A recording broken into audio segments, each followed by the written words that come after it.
Willow, the original movie made over 30 years ago, I believe now, starring... Val Kilmer. Yeah, Val Kilmer, Warwick Davis, and it was directed by Ron Howard, written by George Lucas, so big names, however, not at the time, but big names now. George Lucas was a big name. Even now, they were at the peak of their career. But Warwick Davis and Val Kilmer were not yet. But this didn't do really well in the theaters, but it really gained a cult following afterwards. People remember this fondly in remembrance of like the adventure stories, the true classic stories, and it was one of the first like fantasy movies. Yeah, right? it's done a long time ago. It had big monsters in it, had witchcraft in it. It was an adventure. It was a little different than the normal stories out there. It was really at the height of Dungeons and Dragons kind of thing, yeah, and well acted. Like it was goofy in times, but well enough acted, right? Yeah. I mean, it acted as well as really all of that era. Yeah. Right? Yeah, it's right on par with anything made. And the special effects were actually probably as good as some of the others. Not Star Wars or anything, but any other fantasy out there. I never really got into this movie. I remember it fondly. No, because it was a children's story. But it wasn't my favorite. Made for adults. So adults could watch it, but it wasn't really targeted toward them. No. But they remade it into a series. And the first 2 episodes dropped. Well, continued it. It's a continuation of the series, yes. Warwick Davis is back. As Willow, the lead character. Ron Howard stepped in after a bit to direct some of this. And the Queen. The Queen is the same woman who was the daughter of the evil queen in the first one. Yeah. So I wonder if the baby is the same. I don't know. That's on Disney Plus. Yeah. Okay. And I'm going to read you the ratings and then one review from a critic. The critic score is 83% fresh. And the audience score is 30% fail. Now this is a top critic. Although it doesn't approach the highs or feature the cerebral storytelling of another Disney Plus show, Andor, Willow is one of the streamer's best series to date. Bar. Remember, Disney Plus bar is down here. Right? So. Well, I mean, I really feel like the people that are posting, like the critics that are posting these, like really, praising everything from Disney or whoever made it, they must be getting some kind of a kickback to be because they're not being critical. Why? Are you disagreeing with their assessment? Slightly. Okay, why? I'm slightly disagreeing with their assessment. Just slightly? Yeah. These are critics. These guys are professionals. Yeah, they're the pros. They're saying this is pretty darn good, 83%. Yeah. So what's your disagreement? Well, it's not very well acted. The lines all sound like they're being read. As far as things being woke go, they didn't hold back. Every male in the series is just a bumbling idiot or a womanizer.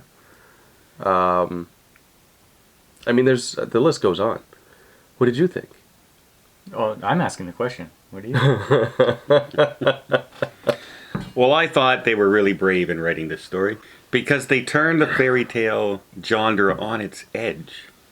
Because the lesbian lovers go off to save the prince who has been kidnapped, not the princess. Mm-hmm. And not a romantic interest prince. And not a romantic interest prince. Just her brother. Her brother, yeah. I don't care. No, but it's of who they're in love with at all in the story, and it doesn't make it different. I just want good, interesting, fun characters to follow along with. The problem is it doesn't change the story.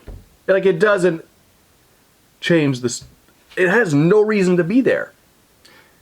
Well, in terms of the princess and her romance with the other girl, right? It does, because she's being forced into a marriage with the prince from another kingdom, and she doesn't particularly want to get married to someone she doesn't love. But that's every princess story. Being forced into a marriage with a beta male, right? Because this guy's not an alpha. Okay. Right? So you've got this, I don't know, heterosexual beta male husband. You've got the lesbian lover princesses. Okay, that but- could have been best friends. Like, there's absolute. Why don't people have friends anymore? Okay, but in 2022, what they're saying is that she just happens to be in love with someone. And it just happens to be a woman, which is, in 2022, supposed to be normalized. This show does not take place in 2022. 2022 sensibilities. This show... One of the best shows on TV is a Viking show, and one of the main characters is a black woman. Sure. Listen, this is not a 2020 show. This is more of a timepiece. Yes, it's fantasy and everything else, but it takes place at a certain time. What time is it in this alternate dimension? Castles, and like this was the look at their technology. Okay, there is none. But in another universe where this apparently takes place, Paul, you don't know what happens there. Paul, don't be that guy. I'm just saying. Don't be that guy. Okay, but listen, I'm saying that it's not like this show is pushing lesbianism. What they're doing is they're saying, I can't marry you, I don't love you, I love her. Their intent is to normalize it. Okay, they may have the agenda to do that, but in the show there is a reason for it. It's not just lesbian propaganda. Does it add to the show? It doesn't add anything for me. It might for some people. It doesn't for me. So your answer is no.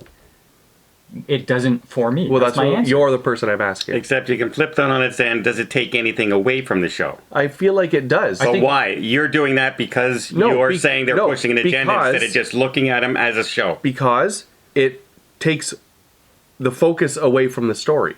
Why? It only took the focus away from you because you focus on that. Oh, they're lesbian lovers. If it only did it for me, then you wouldn't have mentioned it, and you wouldn't have mentioned it, and both of you did. Except I'm not going off on a rant on it. I wanted to say I don't care about those people. Like, you know what you sound like though? You sound like Seinfeld. Not that there's anything wrong with that. No, that's what I'm trying to say. We've been doing that for so long. But no, that's what I'm trying to say. I don't care about their sexual. I don't care anybody's sexual orientation, color, creed, or anything. Neither do I. In any script. So take it out of the script. So take it out. It doesn't need to be there. Yeah, but why not have it in then? Because it's written in there on purpose. Yeah, but things that are not you can't there. have it both ways. No, listen. You can't say take it out and not put it in. You said both ways. What takes away from me having this in there is that every show has this in there. Yes. And so the cumulative effect of it is I roll my eyes. And now I'm taken out of the immersion. Because every show on every service has this. Okay, that's what I'm saying. But we have to judge the show, not every show before it. Okay, but I am judging this show, and this show decided to put it in. Okay, you don't like the woke. I don't like the woke. Okay. Okay, let's take the woke out of it now and just talk about the actual characters. Okay. This is very CW written. This is like teenage sitcom, teenage angst kind of story. They have their target audience. Yeah. Yeah, it's not for adventure lovers. It's not for hardcore fantasy people. It's for what I would call angsty teens. Like 19, 20-year-olds, 18-year-olds who just like the fluff stories, right? Like there's no hardcore anything in this. They pull a Marvel. I like to call this the Marvel, where somebody's making a speech and oh, well, he's making a speech, he's about to die. He dies instantly during the speech, just like, I'm Loki, I'm the king of the gods, and then bam, bam, bam, bam. That's pulling a Marvel. They do that in every show now. They can't get away from it. Yeah, the guy on the horse. Yeah. Yeah. Who they don't even mention afterwards. They're not sad. He's their mentor and everything. No, oh well, he's gone. He's taken out. They run 20 feet and they're all good. Yeah, it's okay. And then I started watching episode 2, and then the whole part of the finger and showing the magic and choosing the magic finger, and I just Warwick's. But that was a callback to the original. I know, but the whole scene, just the language, and it just, oh man, it's just so childishly written. Yeah, I thought the dialogue was very bad. Yeah. Very bad. Because they even bring in, like, modern Oh yeah. dialect. What's like, up, man? It What? just doesn't fit. No. Like the blonde girl, Alora. Like, she's talking like she Yeah. lives down the street today. Like, what? Yeah. Yeah. You know, after they have a sword fight, I expect them all to high five or chest bump Yeah. like this. And you know what? Express yourself any way you want to, but I don't want to watch a girl princess hero that's a boy. They Right. made her a boy. Yes. And, sorry, maybe I'm insensitive, but she got the short haircut. She's all about fighting with a sword. She wins every fight. She's always pushing her alpha, her opinions on everybody. She's just not a very likable character at all. At all. No. Yeah. And she's disagreeable. Every scene where she says something, I want to fast forward through it. Yeah. Well, they made her to the point where she's that character who's antagonizing everybody.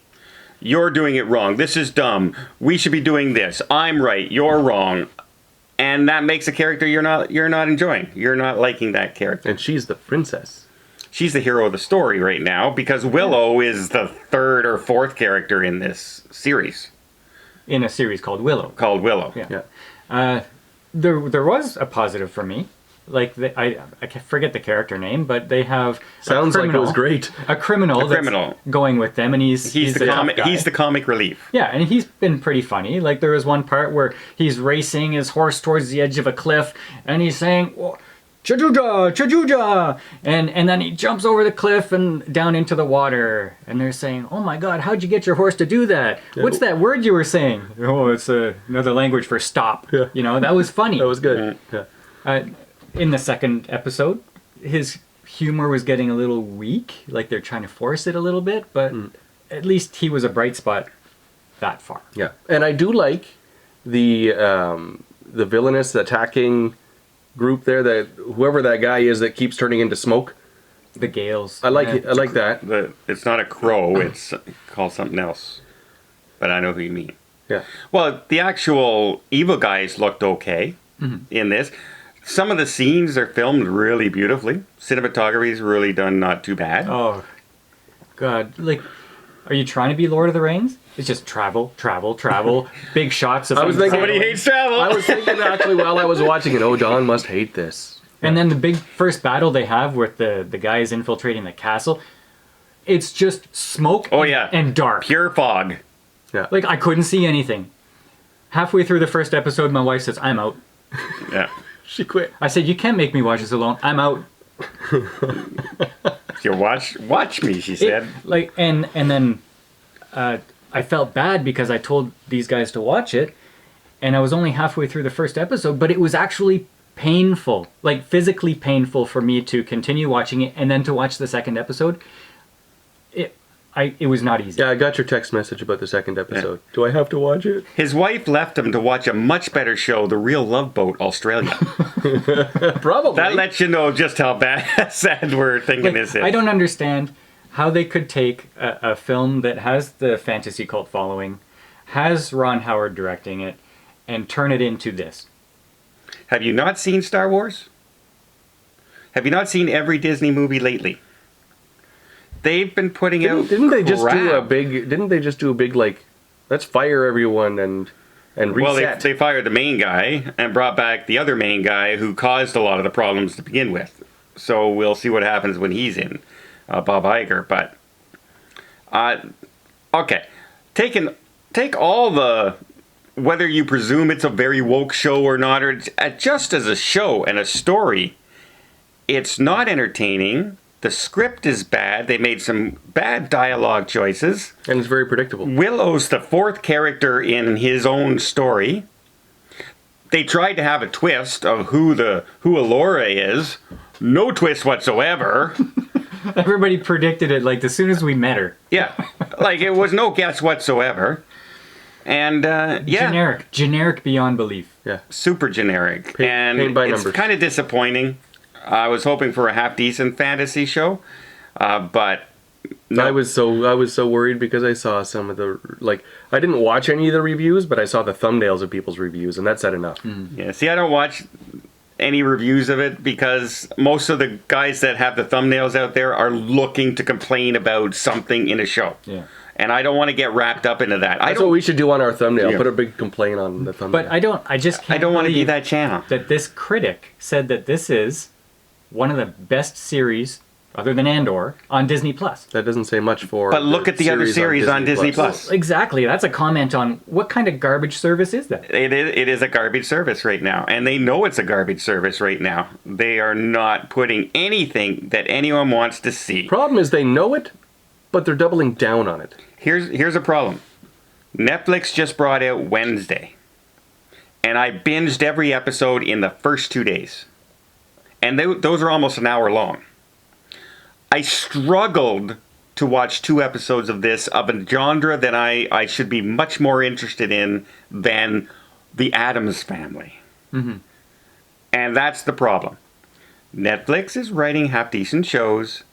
Disney is not. Disney is writing crap. And even Andor, the one that they say is better than this, I watched the 3 episodes, or the 4 episodes, whatever it was they released, and nothing in me said, you have to go back and watch the rest of it. But I think that's because we have been watching the other Star Wars shows, and we went, it's just going to be more of the same. And it's supposed to be the best show they put out yet, including all the Marvel shows. That's crazy. That's crazy. And we had no interest. That's how much they've destroyed so many of their Properties. Their tentpole properties, right? Disney, do better. Something, please, because I love Disney. I love all the old classics, right? Gone are the days of Lion King and Aladdin and Little Mermaid. Gone are those days. Yeah, bring those teams back that made those things. Well, do something. Fire everyone you got in your studios right now because, man, you're putting out nothing but stuff like Willow. And guess what? No one's watching it.